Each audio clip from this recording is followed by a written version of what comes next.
on tonight? No, he's taking care of renter stuff that I've been dealing with all day long. And Is that on your I property? got to get away so that he has to now. Thank God for a school board meeting. Is the rental on your property? Yeah, Oh, it two of is. them on the Oh, property. okay. Yes. Is it like fairly short term or do you guys do long term? Well, no, it's short term, Just 2 like weeks max, but I've got some people in there that have been there for like, that were rented for 12 days and they're just pests about everything. And yeah, so it's been one of those kind. There's another gal that I'd had, that she's been back like 4 times. We used to call her Celeste the Pest, but now she's our best friend. Naturally. Yeah, she comes every year. She comes every month, a couple times a month. Yeah. Okay, are we ready? Pledge of Allegiance. Let's call this meeting to order with the Pledge of Allegiance. I pledge allegiance to the flag of the United States of America and to the republic for which it stands, one nation, under God, indivisible, with liberty and justice for all. All right. Approval of the minutes.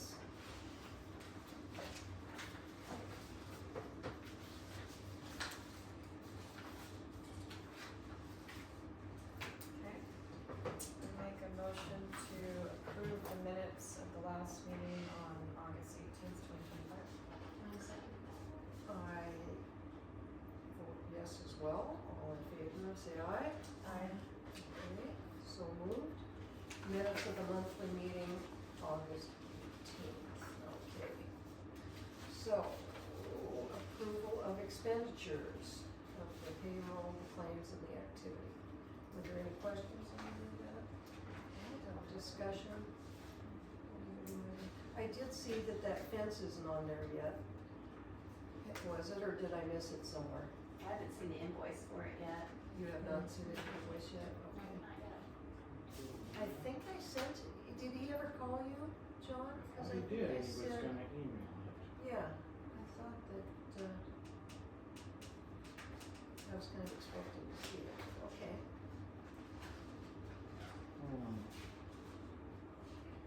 Yeah, I've got the quote. Is that what he said, it was the quote?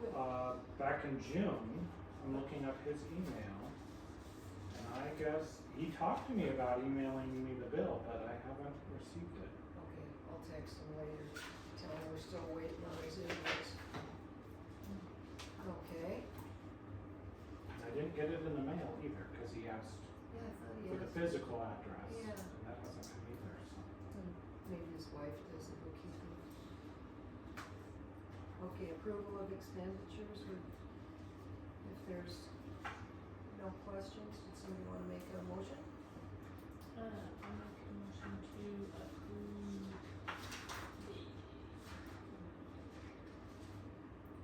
the expenditure list for September 2025 to 2026. For the pay, yeah, So say For the those- payroll and then the amount. It's Yeah. on the front On page the there if you front, want. yeah. Yeah, yeah, Just go through payroll. yeah, and on the then- cover page it's written on there. yeah, Do you see on the front? on the front page, Oh, where it says sure. payroll I was like, 44. I'm missing something. Okay. Her payroll in the total of $44,273.84. Claims for $22,467.55 and activities in $13,843.55. I second that. And I do third. All in favor of say aye. Aye. Opposed, no, so moved. And activity account balance, that was it. Okay, public presentations? No, no, no. Okay, communications report. So we're in week 2 now of school, and going strong, and our numbers are certainly up. So after this meeting, if we approve the additional remote learners, we'll be at 49 total, and that does include 4 3-year-olds. 4, huh? So we are way up from the 30 last year. Wow, that's That's way cool. So we've got a field trip on September 15th for grades 2 through 8. We're again going down to Coyote Camp in the Big Hole, and the National Park does a wonderful job putting on an educational history tour where they get to do some hands-on activities. We get to take a hike on the battlefield and see some amazing history. This is at a Bighorn Battlefield. Big Hole, Or Big Hole, not Big, down by okay, Big Wisdom. Hole. Yeah, okay. Yeah, cool. Yeah. Yeah, beautiful area, so we're excited to go back down there again. We've got coming up on September 22nd through the 26th is Freedom Week, and this is new in Montana. So we were already celebrating Constitution Day every September, and doing lessons and having groups in for that. But now we've got Freedom Week, so we've invited DAR, the Daughters of American Revolution, who's a partner with us, a civic organization, and they're going to come in and present to grades 1 through 8. And they've got a new lesson on American history that is an escape room. So this is all brand new. So we're excited to see how that's going to work. Escape room, they're gonna do the, like a fake sort of thing? I guess so. Cool, that'll be. Yeah, it'll be very And interesting. that'll be all week, they're coming in all week? Just one day. Just one day? So they're going to come in that Monday, the Okay. 22nd, and do that. So yeah, I'm excited to see how that's going. Last year, they had George and Martha Washington dress up and present about the American Revolution and history. So they're trying something new. Yeah. So we'll see how that goes this year. And then the teachers are all going to be doing civic lessons and American history that whole week. Okay. We do a lot of that all year long within social studies and history, but there's going to be a focus on the Constitution that week. That's cool. And then I document that, and then I have that on file if the state would like to see it. We are doing some trainings every month for the Indian Education for All. So I've signed the teachers up and going to pay them extra to stay after school, so we're not having to get subs. And there'll be a monthly virtual meeting on that, and that meets our new requirements for IEFA. They've changed some of the requirements for budget reporting and professional development and documentation, so the state wants much more documentation than they've So ever had. what exactly is that, the Native American? Okay, and so you have to have so much that's being presented per year, correct? Yeah, so Okay. you have to meet the standards for the students, and then you have to have enough professional development, and then we have to spend a budget that's just for that. And part of that budget will be our field trip down to the Big Hole. And then we'll buy some- That's a rough one. It's a long bus ride. Yeah, I'm sure that really is, It- especially for those kids, and for you too, I'm sure. That's why we're not taking the real littles, because Yeah, makes sense. You don't think you could handle those 4 3-year-olds with you? oh, I could I handle it. bet the parents would send them. We might have to stop a lot more. Yeah, the bathroom breaks a lot. Yeah. Okay. And coming up September 22nd through October 3rd, we have a really cool thing that's happening this year. This is brand new. A Missoula organization is coming in and going to provide some visual arts activities with kids and music activities where they do like a rock band. They've done camps in Missoula where kids, I don't know if it cost or not, but kids went to it. But now they want to reach out with schools. So I invited them in, especially with not having a full-time music teacher and whatnot. I thought, well, this is fantastic. And they've got a grant to do it completely for free. So they're going to do that for 2 weeks at the very end of the day, which is our specialist time that we normally do art and music. And then they're going to put on a little art show and a music show for all the parents and everybody. So I don't have the time for that yet, but it should be cool. Another brand new thing. Awesome. Fall pictures will be September 25th. And then then I've secured another grant for us to bring Missoula Children's Theater back. Oh, cool.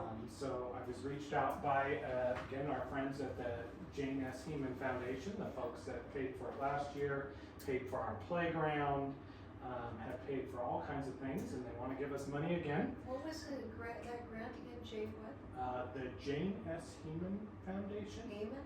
Heeman? Heeman. Yeah, H-E-M. Just like He-Man. Okay. Yeah, and so they're gonna pay for Missoula Children's Theater again for us. So I've booked April 27th through May 1st, and it will be Alice in Wonderland. Oh, really? Fun. But yeah, very, very generous organization. They're giving a lot to schools in our area. That's cool. In my many meetings with the Office of Public Instruction, one thing that's happened is they have decided to place on hold some of the accreditation process that we've been working on the past 2 years. So instead of having us do all of that this year, they're actually going to put it on hold for 2 years. So we won't have to do as much of that. Like last year, every board meeting, we were meeting about accreditation. We're not gonna have to do all that this year. And part of that is changes within OPI themselves and the Board of Public Ed.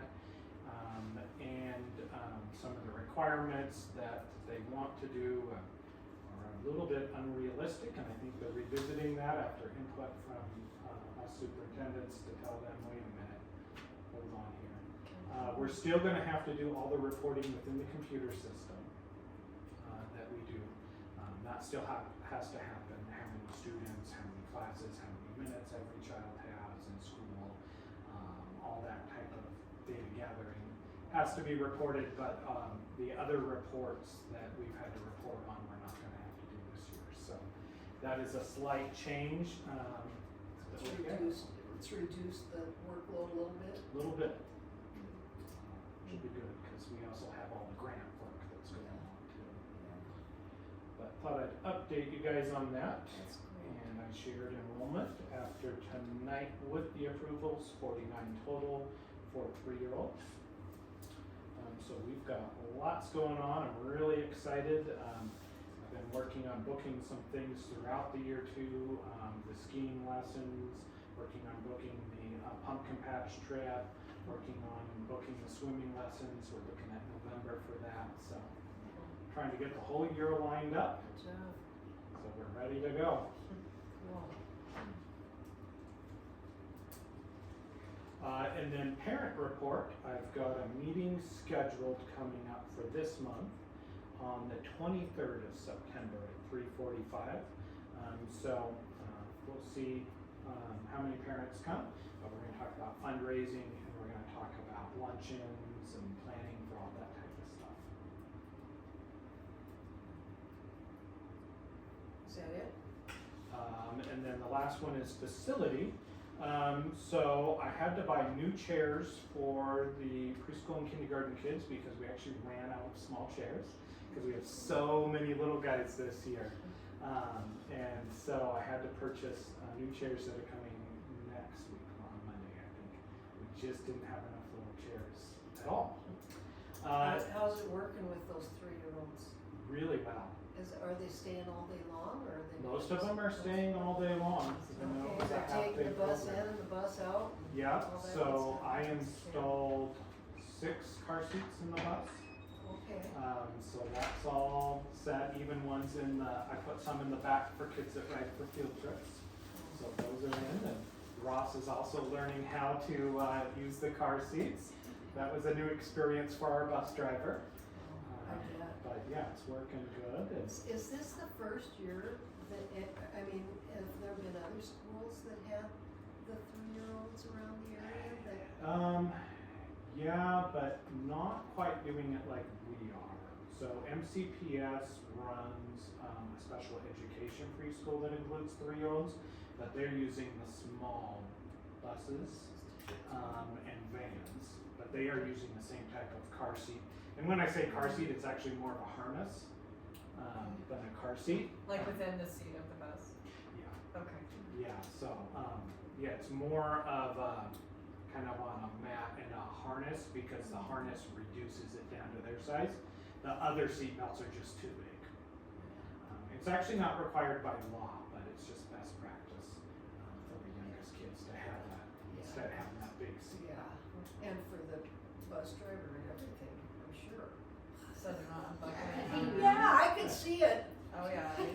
I think before too long, they'll be able to unbuckle themselves out of the car seats too. Yeah, then you're gonna have to put like padlocks on. We train them up well, I mean, Just show them a wooden spoon, that's what I do. Yeah. the kids actually are really well behaved on the bus. Every time we have a substitute, I get compliments. Oh, that's awesome. Our kids are really well behaved. Last year, at some of the events we went to where there was other schools, we went to an event at Travelers Rest Park, and I got so many compliments, and there was a number of other schools, and all the presenters and the rangers and everyone are telling me how wonderfully behaved our That's good news. students. That's good news. That's really a good report. Cool. Water, I've not been using the irrigation for quite a while. I've been trying to water off the well. So the field is not as green as past years, but it's not completely dead. So I'm trying to just move the sprinklers from the well around. And it's supposed to be raining soon, so we'll get We through hope that. that happens, yeah. Yeah, for sure. That's what I've got. Okay, that's it? That's it. Okay, so, board chair communication. I was talking to John about, should we put up some kind of a memorial for Scott Osmond? Or the Trail West Ranch or something in here? I don't know, I was kind of thinking about that. What do you think about that? Do you think that would be good or bad? Do you think Sharon would like that or not like it? I was thinking if it was Trail West, no. Well, No. I think she's just like happy to be just Done done with with it, everything. done with it. So I haven't, we've been waiting. So maybe another time if we thought Yeah. something, or would we, Yeah. yeah. Maybe You don't think she would be honored by it if we just put up a, Maybe. I don't know, everyone's kind of just giving her some time, cause she's had to deal with I know, she's had a lot. so many people knocking on her door. Well, then maybe we ought to revisit again, and just think Yeah. about it, maybe. I think it could be a good idea, but Yeah, definitely. but not right at the moment, yeah. Maybe at a later date, we could invite her out and kind of show her the school and. Maybe, I don't know how, I know Sharon is very open to, like facilitating things for students if they wanna come on the ranch. But, I know Scott was maybe a little more invested, just because his family had ties here and stuff. I don't know how, it'd be something we have to think on. Well, what I was thinking was that ranch pretty much donated this land, whoever was here for years, to the school. Yeah, And I think he's might have the, maybe has the policy on So that. we Did you ever actually, find it? we tried to research, Yes. and I think we'd have to hire our lawyer to research more, but, the school owns the property as far as we can tell. Okay. And it was in chunks over years. I mean, there's probably 5 different Yeah. little How much does pieces. the school own? How many acres? About 3 and a half, Yeah, it's all right in there. Okay. so not a huge amount. Well, that's why I was thinking if we were to put up something like that, yeah, I'd always like to honor Scott just because he was a great guy, but honestly, you'd have to go through the ranch's donated, so that's why I was thinking, would you just put Lolo Trail Ranch? I mean, but there were other ranches, like my parents called it Lolo Creek Ranch before they bought, so maybe it's just a moot point too. We gotta wait and see if she ever wants to get involved further or something, or. yeah. If you go back and look at each of the different pieces, most of them were families, different little family chunks, so I don't know. Huh. Yeah, it's, So did you find out something on that information? well, I called up, I talked to multiple people at the county level, and they kind of found what I found. You can go online to the county website and you can find copies of old deeds and different things, and you can kind of go through. They didn't really find anything more than I already found with what they've got online. And it's definitely a very patchwork, very incomplete picture of how the school came together. But, Cause Yeah. my guess is with the original one-room schoolhouse being over by Somewhere the down White here House. that they. Yeah, it was brought over by the over. mill pond and the White House. Usually every single section had a designated chunk of property for schools when they were actually surveying. So my guess is probably originally that was over there, since that's where the log cabin one-room schoolhouse was. And so they probably did some land swapping and donating and Yeah, stuff, probably Yeah, before 1902, so Yeah. probably late 1800s, yeah, early 1900s. I'd love to see that. One of the things that happened at Lolo. Cause I don't know what my mother tells me is true. Well, and sometimes it was what people were told at the time. Yes, We actually, when we were selling the Lolo property for the Lolo school, we actually had to hire through our lawyer, be a real estate lawyer who had to do research because it too was different chunks. And there was actually a chunk of property that actually had a hold on it. And there was actually had been a real estate scandal where the person was imprisoned Oh, wow. because of embezzlement or fraud, but that person had long since passed away, but they were actually not able to sell that because the deed wasn't clear. And that was just one chunk of property. Did they get it cleared? They did after hiring a lawyer To and make it whatnot, and count. it took like a year. Wow, But if we wanted to research more, it might Yeah. have to be that, yeah, but at this point, there's not really Yeah, a need it except for needs to. it's interesting. yeah, Yeah. yeah, good history. Okay, well, let's just put that on hold then. Okay, public input, the board will listen to a non-agenda item. Okay, and additions and acceptance of agenda. So, it came to my attention when we were over at the Helmville Rodeo, when your husband was talking to my husband about, some things, and I says, you know what, let's just bring policies to the meeting. And I think that there were some questions about, like the hiring, and I says, well, we could talk about that at one of the meetings and bring it up. Did you guys have some questions about some of the policies of hiring? I know I did. I was saying to you before this last one, how do we have, how do we, since our vote is the one that hires the people, how do we have as much information on them as we can to make that decision, since the decision rests with us? And so when I read back over those, I was kind of wondering about that. Is there any concern that anybody has, cause it sounded like there might have been? Yeah, I agree with you in that we make the final decision, but ultimately We don't we really don't know really the know information. any of the candidates. Is it possible to meet them or anything? I know you gotta go by Montana law, you gotta be so careful about So the that wouldn't be, legal yeah, stuff. that wouldn't be the lawyer's recommendation. If you remember from the training, the board usually interviews the superintendent, who in this case, Right. myself, and then you delegate that task. Yeah, And you ask questions of me. Okay. so that's the way that's set up. Does it have to be that way? Cause I looked up some of the laws and I didn't see that it did, but, that we're on that 5120, and I was wondering, is there any way to get any more information to make that? Not that we don't trust you, cause I think we do. It's not that we don't, but I think when you've got a few, it'd be kinda nice to see those, but what do you guys think? What are your questions? Cause I I mean, I guess like if we are technically voting them in, I am surprised, like, can we legally see like resumes and stuff, or is that That completely would not be the confidential? lawyer's recommendation. Is there a reason for that? Do we need to call her and ask? Cause I mean, I was just, And Just why kind wouldn't it be? Because of release of information or privacy, or what would be the reason? But, Yeah, I mean, that's how it's done in every district. I mean, there are times in districts where one person on the board will sit in on interviews, that can be done. But Okay. it's the administrator that handles all the other things. And the okay. recommendation of the lawyer is not to have the board.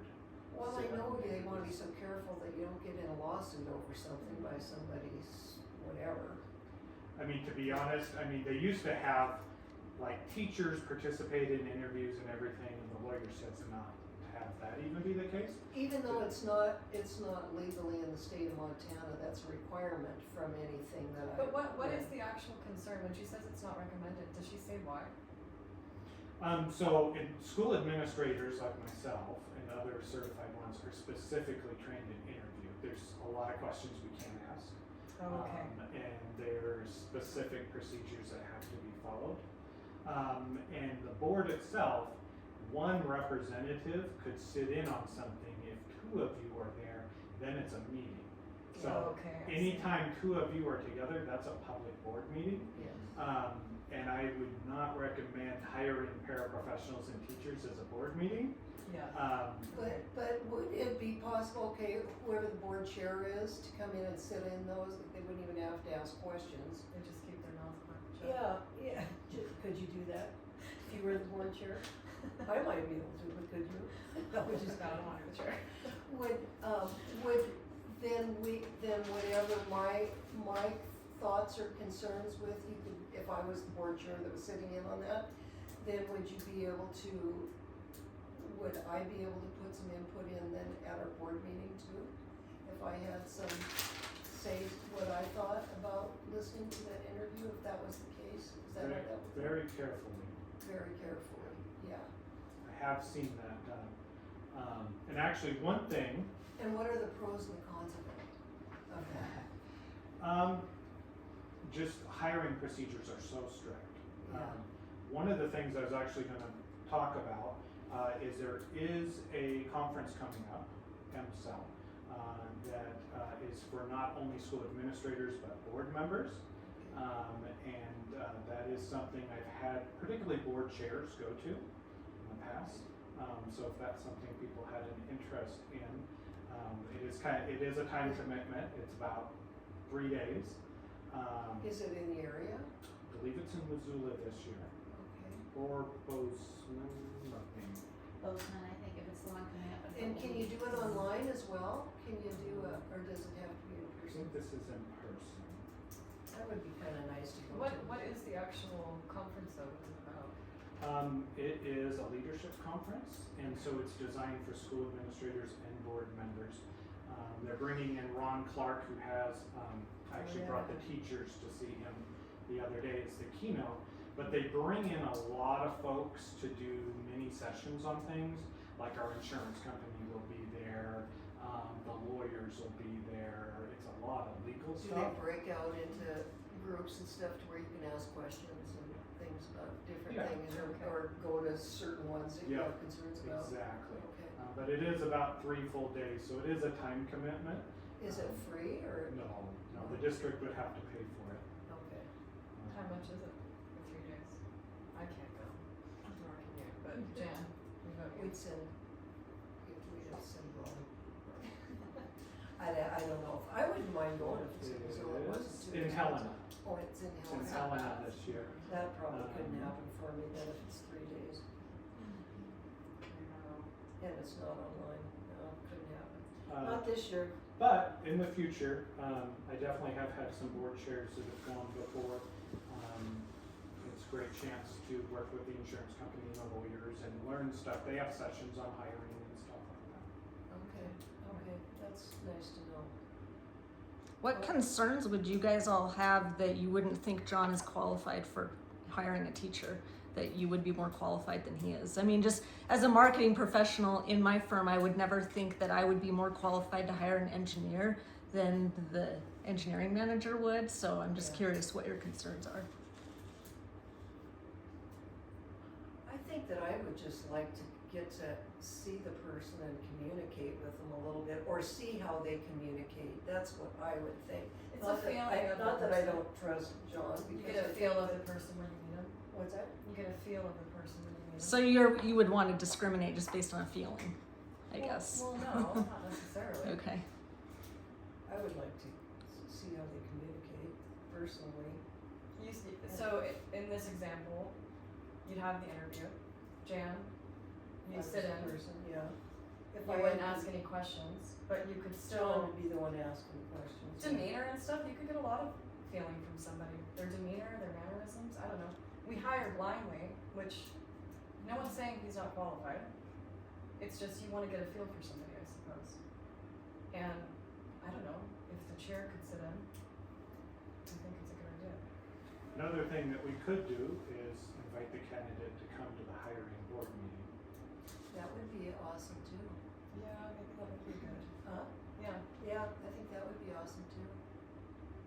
Yeah. to where- I've made that And then optional. we could ask some questions, or, I mean, I think we do need to be careful because there are legal things and I think that's what the protection is. But, yeah, that's why I asked you last time, how did I know? And I know that that's your responsibility, but when we're the ones approving it, I do always have some questions too, like, you know, I think that you answered most of them that I have, but then I go and wonder if I should have asked this or that, but I don't know. I bet I have the same thing. Yeah. Maybe it'd be good to just start with that. The candidate shows up and we can kind of, Would that be anything that would be needed to be added to the policy or anything? Or could you just, next time you go to hire somebody, let us know and we can? I would just have to make sure we schedule around their schedule. Right, Make sure they're, okay, and no asking questions.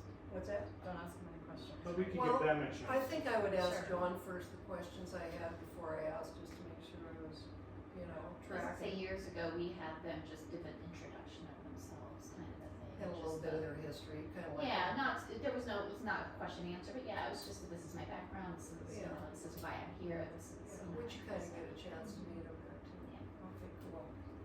Awesome. That, I would be happy with that. You guys, Yeah. Okay, Yeah, I like that idea. order of business, old business, discussion and possible action, Montana Reads Literacy Grant. Yeah, so we are continuing to work on the grant. Last week, Mrs. Wilson and I attended a training on a new version of the Dibbles assessment. So this is both a reading assessment and it's a screening to make sure that students have the skills they need for reading. We've already been doing this paper and pencil, but as part of the grant, we are purchasing a new system that uses the same stories and whatnot, but it's on the computer. So Mrs. Wilson and I will enter the scores into the computer and it'll actually print out, just like the MAPS assessment, cool reports for the parents and the teacher. So really that's the only change, is the computer will print out the reports. When we were not having those reports before, we were just hand scoring everything. So just a more efficient way to do this and help gather information on students, and required as part of the grant. They want it to be a computerized system. So you should be able to assess how much those reading skills have improved from the beginning of the year to the end of the year, Correct. or from. And beyond, And beyond, yeah, cool. because we have to share that information as part of the grant, not by student name, but within groupings. So we did a training on that, and then mentoring and coaching is happening. So we've got our instructional coach and mentor coming out this month. She'll be coming out about every other month and providing professional development, as well as sitting in with the teacher, helping them coach training. Tanya is an expert in literacy. She's a specialist in reading, literacy, dyslexia. She's got a whole bunch of qualifications, and she's going to be great information for the teachers and to help support them so their instruction and reading can only improve. And she's a great resource for us. And that's what I've got on the grant, still working with OPI in their meetings and gathering more information. Still some unknowns on some particulars, but we hope to find out soon. Okay. Facility maintenance projects. Yep, so we have most of the projects done. There is one window that's still on back order for the library. And then we have the doors that are not done yet, the 5 doors. They arrived yesterday, so they're here on site, but they need to be painted, and the install will be happening Saturday. So we're hoping to get that done over the weekend. Cool, Yeah. awesome. So do they have to paint them this weekend, or do they paint them out? They They're must ac- paint them before they. They're actually painting them starting tomorrow. Okay. I've hidden them away in the sheds because it might rain tomorrow. Of course. We hope. Yeah. Okay. Out of district students. As per the policy change on 3141, we now allow before quarter distance learning or remote students to start. And we did have 4 students turn in paperwork before the start of school. So we need either approve or not. You can see 2 first graders, a second grader, and a 4th grader, all out of distance. These names are like out of the normal, aren't they? It's Yeah. crazy. No wonder they're being homeschooled. Their parents named them really weird. They'd be bullied if they went to school. Creative names are very popular. Yeah, I know, Yeah, I was my just kids' names teasing. are boring. Okay, yeah. Do you wanna make a motion to accept those? Sure. I make a motion to approve the 4 new students for distance learning the year 2025-2026. I second. Aye. That's unanimous, so moved. Okay, new business. Approve 25-26 substitute list. Okay, that's a fact. Are there any new people on there that we don't know that you can tell us about, or are all these the Gretchen Sutherland, are they the ones that do the, Lawn care. We know Heidi Christy too. was here, Heidi was the music teacher. There's Heidi one, was there's music one new gal that's subbing at a few districts. which one's that? Veronica. And she's becoming a teacher, so Veronica. she's in school to become a teacher. Okay. It's nice to have a lot of subs. We've struggled in the past, haven't we? I know, because they hired me. Like, you guys must be desperate. So we've done some things to really They get pretty increase our, desperate, do they? when I first started, there was actually only 1 or 2 people on the list. And we have done things as a district to raise the rate. And also we've recruited, so we've posted flyers, we've posted online, we've done a lot, Jessica and I, to really get the list up. Good, good. But we are the highest paying district Wow. in Missoula and Ravalli counties. Wow. We are just slightly above MCPS, but we did that deliberately Yeah, we did. to have options. Yeah, you did, you did a nice job there. Okay, any questions on these subs? Any questions? Nope. Okay, so you want to I'll make a motion to approve the 25-26 substitute list. Aye. I second that. So moved. Okay, next regular meeting, October 13th.